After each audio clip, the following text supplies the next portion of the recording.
আসসালামু আলাইকুম রহমতুল্লাহি বারাকাতুহু। কেমন আছেন সবাই? আশা করছি ভালো আছেন। তো আজকে চলে আসলাম আমাদের তৃতীয় দিনের যেই পর্ব, আমরা সেই পর্ব নিয়ে চলে এসেছি। আজকের পর্বে আমরা যে বিষয়টা চিনব সেটা হচ্ছে, দেখেন, হরফ চেনার সহজ উপায়।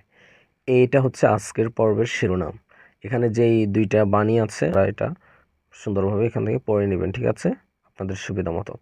ওকে, তাহলে আমরা শুরু করি। দেখেন, আমরা কিন্তু পর্বগুলো যেভাবে শুরু করব, যেভাবে আমি দেখিয়ে দিব, আপনারা কিন্তু সেভাবে ভালোভাবে খেয়াল করলে আপনি এই পর্বের যা যা আমরা শিখাচ্ছি সেটা আপনি ভালোভাবে জানতে পারবেন। ওকে, দেখেন, বর্তমান এই 11টি হরফের সংযুক্ত নকশা থেকে আমরা 22টি হরফ শিখব। দেখেন, এখানে 11টি হরফের সংযুক্ত নকশা থেকে আমরা 22টি হরফ শিখব। এখানে আমরা হরফ চেনার সহজ উপায়গুলো আমরা দেখব। দেখেন, প্রথম নকশা বা হরফ শিখব 5টি। বা এর মতো করে হরফ আছে 5টা। এই 5টা হরফ আমরা শিখব। তা আমরা কিভাবে শিখব? বা, আপনি এটার নিচে 1 নোক্তা আছে, তা এটার উপরে 2 নোক্তা, এরপরে সা এর উপরে 3 নোক্তা, নুনের উপরে 1 নোক্তা আছে, ইয়ার নিচে 2 নোক্তা আছে। ওকে, এরপরে দেখেন, এখানে একটা জিনিস, এটা হচ্ছে পূর্ণ বা, আর এটা হচ্ছে প্রথম বা। এটা হচ্ছে পূর্ণতা, এটা প্রথম তা, এটা পূর্ণ সা, এটা প্রথম সা, এটা পূর্ণ নুন, এটা প্রথম নুন, এটা পূর্ণ ইয়া, এটা প্রথম ইয়া। এইভাবে আপনি ভালোভাবে বুঝে নেবেন, ঠিক আছে। এরপরে দেখেন দ্বিতীয় নকশা, ফা হরফ শিখব 2টি। ফা, কফ। পায়ের মতো করে হরফ আছে 2টি, পূর্ণ ফা প্রথম ফা, পূর্ণ কফ প্রথম কফ। ওকে, এরপরে আমরা যাচ্ছি দ্বিতীয় পেজে। আমরা চলে এলাম দ্বিতীয় পেজে। দেখেন, এখানে তৃতীয় নকশায় সিন হরফ শিখবো আমরা 2টি। সিনের যেই নকশা, সিনের মতো 2টা হরফ আছে, সেটা হচ্ছে সিন এবং শিন। তো সিন, এটা হচ্ছে মূল, আর এটা হচ্ছে যখন ব্যবহৃত হবে তখন এইভাবে দেখানো হবে। এবং এটা হচ্ছে শিন, যখন ব্যবহৃত হবে কোনো শব্দ বা কোনো অর্থে, তখন এটা শিনটা এরকম দেখা যাবে। এরপরে দেখেন চতুর্থ নকশায় সদ হরফ, আমরা সদের মতো করে 2টা হরফ আছে, একটা হচ্ছে সদ, একটা হচ্ছে দদ। সদ খালি থাকে, দদ 1 নোক্তা। সদ এটা পূর্ণ হরফ, আর যখন ব্যবহৃত হয় তখন সদটা এরকম দেখায়। দদ যখন ব্যবহৃত হয় তখন দদটা এরকম দেখায়। পঞ্চম নকশা ত হরফ শিখব 2টি, জ। ত খালি থাকে, জ 1 নোক্তা থাকে। ওকে, এরপর ষষ্ঠ নকশা হা হরফ শিখব 3টি। হায়ের মতো করে 3টি হরফ আছে, হা, হ, জিম। ওকে, হা এটা পূর্ণরূপ, যখন ব্যবহৃত হবে, কোনো শব্দে ব্যবহার হবে তখন হাটা এরকম।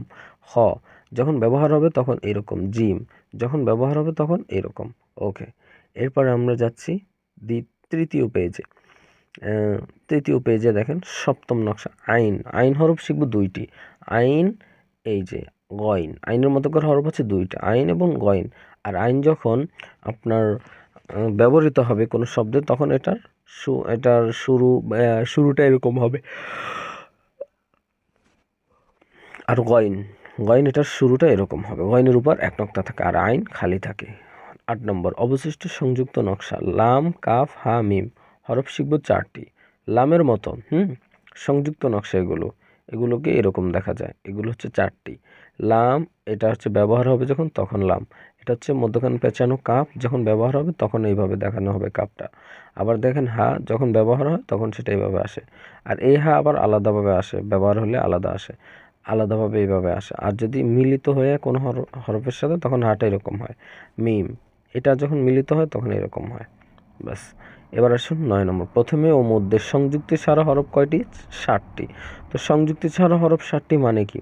মানে হচ্ছে এই হরফগুলো প্রথমে এবং মাঝখানে, 2 হরফের মাঝখানে যদি এই হরফগুলো বসে, তাহলে এগুলো একটার সাথে একটা অ্যাডজাস্ট হয় না।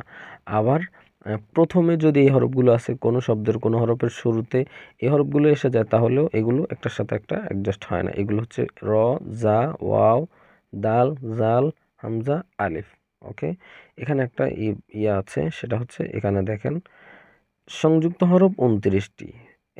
এখানে আপনি হিসাব মিলিয়ে নিতে পারবেন। ওকে, এবার আসুন, অনেক হরফ যখন সংযুক্ত হয় তখন তাদের চেহারা বদলে যায়। আলিফ, মিম, ত, জ। তো এগুলো যখন মানে একটার সাথে একটা মিলে, তো এখানে আগে খেয়াল করেন, এক আলিফ, মিম, ত, জ। আর সংযুক্ত হরফ তখন কিরকম দেখায় দেখেন, আলিফ এটা সবসময় খালি থাকবে।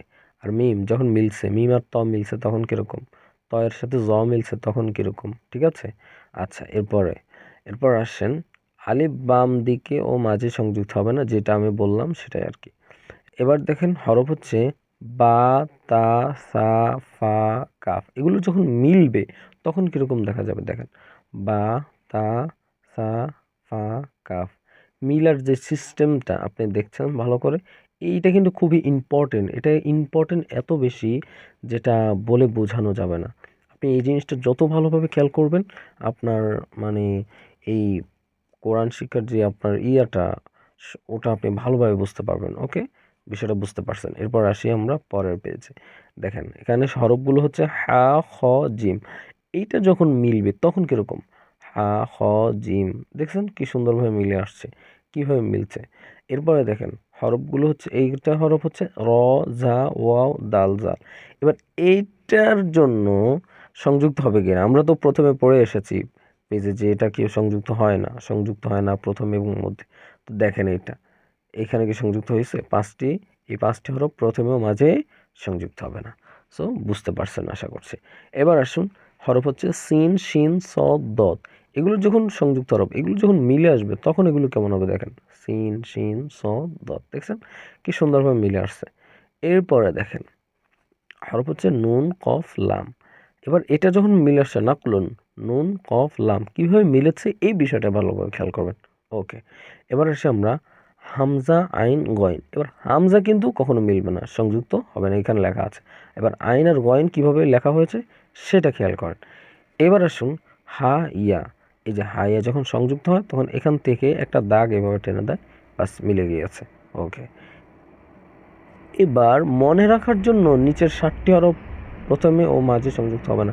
দেখেন এই বিষয়টা আবার এখানে দেওয়া হয়েছে, ঠিক আছে। সো আজকের পড়া হচ্ছে এটুকু, আপনারা ভালোভাবে খেয়াল করবেন যাতে করে সুন্দরভাবে ক্লাসটা আপনারা ভালোভাবে মানে আয়ত্ত করতে পারেন। কোনো সমস্যা হলে আমাকে অবশ্যই নক করবেন, আমি সম্পূর্ণভাবে আপনাদেরকে বুঝিয়ে দিয়েছি। দেখেন এগুলো হচ্ছে এর সংযুক্ত হরফ, এখানে আলাদা হরফগুলো দিয়েছে, আর এগুলো যখন মিলবে তখন এখানে কেমন দেখা যাবে সে বিষয়গুলো এখানে উল্লেখ করা হয়েছে। সো আশা করছি বুঝতে পারছেন ইনশাআল্লাহ। তো আজকের পড়া এতটুকু, ভালো থাকবেন, সুস্থ থাকবেন। আসসালামু আলাইকুম ওয়া রাহমাতুল্লাহি ওয়া বারাকাতুহু।